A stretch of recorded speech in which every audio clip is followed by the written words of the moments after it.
टीलिप surgery यानी ट्रांसफोरामिनल lumbar interbody fusion surgery कब की जाती है, ये क्या होती है, ये कैसे की जाती है और इस तरह के बहुत सारे फ्रीक्वेंटली आस्क्ड क्वेश्चंस के बारे में हम बात करेंगे।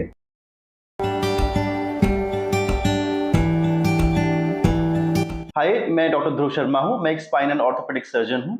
मेरी स्पाइन सर्जरी में training all India institute of medical sciences AIIMS new Delhi से हुई। तो टीलिप सर्जरी क्या होती है, हम इसको तोड़ तोड़ के देखते हैं। टीलिप मतलब होता है ट्रांसफोरामिनल लंबार इंटरबॉडी फ्यूजन। लंबार क्यों कहा जाता है? अगर हम स्पाइन को देखें तो तीन मेन हिस्से होते हैं। ऊपर के 7 सर्वाइकल स्पाइन, बीच के 12 डॉर्सल स्पाइन या थोरैसिक स्पाइन और नीचे के 5 लंबार स्पाइन। क्योंकि टीलिप सर्जरी केवल लंबार स्पाइन या लंबोसेक्रल जंक्शन पे ऑपरेट की जाती है, इसीलिए इसको हम लंबार वर्ड यूज करते हैं। यहां बॉडी का मतलब है वर्टिब्रल बॉडी या फिर वर्टिब्रे या फिर मनके। मिनिमम 2 वर्टिब्रे इन्वॉल्व रहते हैं एक सर्जरी के अंदर, इसलिए इसको हम इंटर बॉडी वर्ड यूज करते हैं। फ्यूजन, फ्यूजन मतलब होता है ज्वाइनिंग, किसी भी दो चीजों का ज्वाइनिंग। इस कॉन्टेक्स्ट के अंदर अगर 2 लंबर वर्टिब्रे जिनके अंदर नॉर्मली थोड़ी बहुत मूवमेंट इस तरह से रहती है, अगर इस मूवमेंट को किसी रीजन से खत्म किया जाता है सर्जिकली, तो इसको हम कहते हैं फ्यूजन सर्जरी। ट्रांसफोरामिनल बिकॉज हम इसके अंदर एक नॉर्मल ऑरिफाइस होता है जिसको हम इंटरवर्टिब्रल फोरामन कहते हैं। इस फोरामन के थ्रू हम डिस्क तक पहुंचते हैं, इसीलिए इसको ट्रांसफोरामिनल वर्ड यूज किया जाता है। टीलिप सर्जरी कब की जाती है? भला कोई भी स्पाइन सर्जन क्यों चाहेगा कि जो 2 लंबर वर्टिब्रे या लंबोसेक्रल जंक्शन जहां पे नॉर्मल मूवमेंट पॉसिबल है, जिसकी वजह से इंसान आगे झुक पा रहा है, पीछे मुड़ पा रहा है, ऐसे 2 वर्टिब्रे को कोई भी स्पाइन सर्जन फ्यूज क्यों करना चाहेगा? ऐसी कोई भी कंडीशन जिसके अंदर स्पाइन अनस्टेबल है, वहां पर जो बैक पेन का या फिर शियाटिका का सोर्स होता है वो स्पाइन इटसेल्फ होता है, स्पाइन की इंस्टेबिलिटी इटसेल्फ होती है। तो इसका जो निवारण है, जो सोल्यूशन है, वो ये है कि हम उस डिस्क को पूरी तरह से निकाल दें और उन 2 लेवल्स को हम फ्यूज कर दें, उन 2 वर्टिब्रे को हम एक बना दें, ताकि जो एबनॉर्मल मूवमेंट वहां पर नहीं होनी चाहिए वो ना हो और जो बैक पेन है या शियाटिका के लक्षण है वो रिजॉल्व हो जाए। ऐसी 3 कंडीशंस हैं जिसके अंदर हम टीलिप सर्जरी करते हैं। पहली है स्पॉन्डायोलिसिस। स्पॉन्डायोलिसिस मतलब होता है किसी भी 2 वर्टिब्रे की एबनॉर्मल स्लिपेज, जो एबनॉर्मल मूवमेंट इस तरह से नॉर्मली नहीं होती है, अगर वो मूवमेंट 2 वर्टिब्रे के बीच में होने लग जाए तो उसको स्पॉन्डायोलिसिस कहते हैं। अब ये जो मूवमेंट है एबनॉर्मल, वो पेन का सोर्स है, तो इसीलिए हम पूरी डिस्क को निकाल देंगे और इन दोनों वर्टिब्रे को फ्यूज कर देंगे या एक बना देंगे, ताकि एबनॉर्मल मूवमेंट ना हो और पेशेंट का पेन रिलीफ हो जाए। अब सेकंड कंडीशन जिसके अंदर हम टिलिप सर्जरी करते हैं वो है डीजेनरेटिव डिस्क डिजीज। उसके अंदर क्या है कि केवल नर्व रूट कंप्रेशन या नस का दबना या फिर शियाटिका ही पेशेंट की प्रॉब्लम नहीं है, बल्कि पेशेंट को काफी प्रॉब्लम का जो सोर्स है, जो पेन का सोर्स है, वो डिस्क खुद है। तो हम उसका इलाज करने के लिए डिस्क को पूरी तरह से निकालेंगे और सर्जरिकली हम उसको डिस्टेबलाइज कर देते हैं, ताकि उसको पेशेंट को बैक पेन इंस्टेबिलिटी की वजह से ना हो। इसीलिए हमारा जो है नेक्स्ट स्टेप होता है उन दोनों वर्टिब्रे को फ्यूज कर देना, ताकि उस पर जो एबनॉर्मल मूवमेंट है इस तरह की, जो पूरी डिस्क निकालने की वजह से होती है, वो ना हो।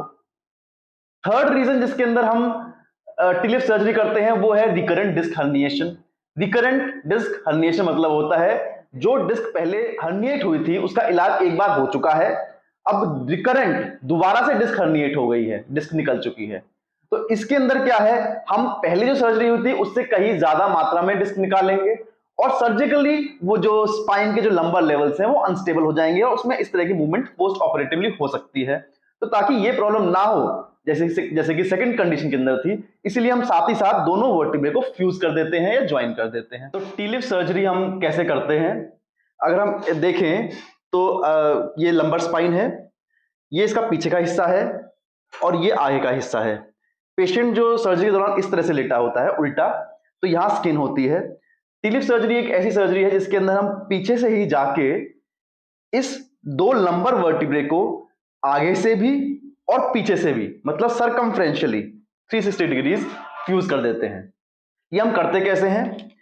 हम जो है ये जो डिस्क है इस वाले के अंदर ऑलरेडी निकाल रखी है, इस डिस्क को पूरी तरह से निकाल दिया जाता है और इसकी जो जगह है, जो जगह क्रिएट हो जाती है, उसके अंदर हम इस तरह से एक केज जो होता है वो बीच में से हॉलो होता है, छेद होता है उसमें बीच में, ताकि उसमें बोन ग्राफ्ट भर सके, जो आर्टिफिशियल हड्डी होती है या फिर जो नेचुरल हड्डी हमने कहीं से निकाली है वो भर सके, और इसको डिस्क की स्पेस के अंदर एज अ रिप्लेसमेंट डाल दिया जाता है स्पेशलाइज्ड इंस्ट्रूमेंट से।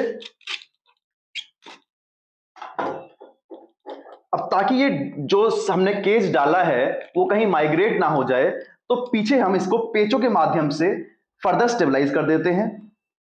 तो जो दो लेवल्स को हम फ्यूज कर रहे हैं उसमें हम पेच डाल देते हैं पीछे से, जो आगे की तरफ जाते हैं, और पेच डालने के बाद